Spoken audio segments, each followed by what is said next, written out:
Bonjour et merci de nous rejoindre pour les perspectives du marché d'aujourd'hui. Thomas va nous rejoindre, puis la salle des marchés, pour nous parler des dernières évolutions. Thomas ? Les liquidateurs du fonds spéculatif crypto Three Arrows Capital ont obtenu la permission du tribunal américain d'émettre des assignations et de réclamer les actifs de la société en faillite basée à Singapour.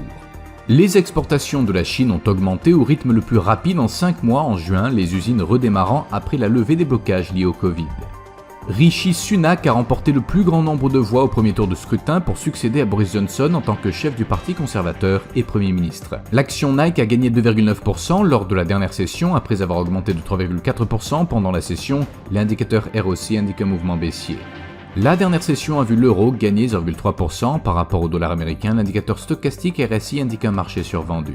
La paire livre-sterling-dollar a connu une légère hausse de 0,2% lors de la dernière session, l'indicateur stochastique RSI donne un signal haussier.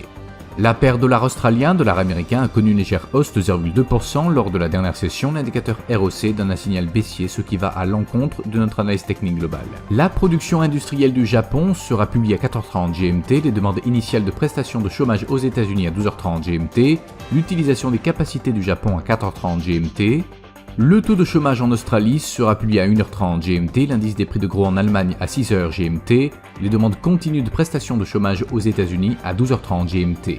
Nous espérons que vous avez apprécié nos perspectives du marché d'aujourd'hui. De la part de toute l'équipe, nous vous souhaitons une journée de trading productive.